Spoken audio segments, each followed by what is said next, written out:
AIPAC stands for the American Israel Public Affairs Committee. It is a powerful lobbying group that advocates for pro-Israel policies in the United States Congress.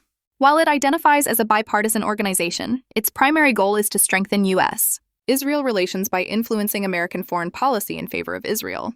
Millions of Americans are finally seeing the real face of Israel. Not the polished image of a democratic ally, but something far more troubling. Behind the scenes, a powerful foreign lobby has shaped how Americans think, vote, and spend. Not for America's benefit, but for Israel's. Today, we uncover how the Israeli lobby, especially AIPAC, manipulates U.S. media, policy, and public perception, and what must be done to stop it. Israeli historian Ilan Pappé revealed how the Israeli government, working with its U.S.-based lobby, runs military-style information units. These are staffed with historians, sociologists, and propaganda experts. Their mission is simple: control what Americans think about Israel. In 2024, Israel and its lobby spent $115 million just to recruit influencers in the U.S. to flood social media with pro-Israel content. Mainstream media is already dominated by their narrative.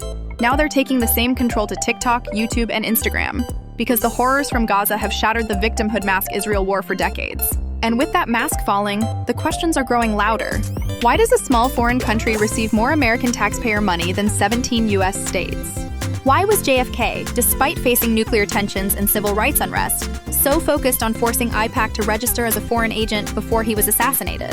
Why did Netanyahu stand before Congress in 2002 and lie about Iraq's weapons of mass destruction, pulling the United States into a war that cost thousands of American lives and trillions of dollars?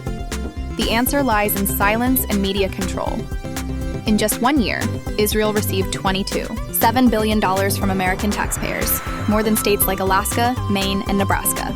Yet not one major media outlet dared to question it. In a 2017 survey, most Americans actually believed that Palestine was occupying Israel, a belief so absurd it could only exist if the media worked overtime to reverse the truth. And they have. A 2009 study found that the death of an Israeli child received 25 times more coverage than the death of a Palestinian child.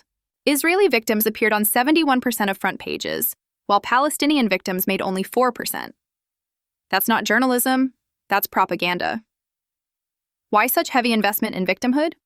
Because they understand that empathy creates loyalty.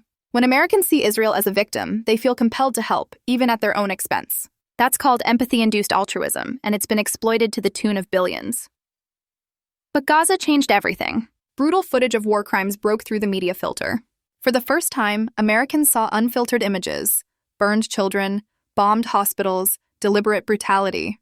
And they started asking, why are my taxes funding this? That shift shattered the Israeli lobby's grip. And now they're panicking, banning TikTok, silencing college students, censoring speech, and labeling criticism as hate. But we know better. In 1962, President John F. Kennedy tried to register AIPAC's predecessor as a foreign agent. He saw the danger it posed. Now, decades later, that danger has grown stronger, but so has our awareness. We must finish the job JFK started. Expose AIPAC for what it is: a foreign influence machine draining American wealth and steering American wars. It's time that money stayed here, building our schools, fixing our infrastructure, supporting our people. This country once fought off the British Empire over a tax on tea. Surely we can push back against a lobby that's cost us trillions, misled our nation, and hijacked our democracy. JFK's warning was ignored. Let's make sure his sacrifice wasn't in vain.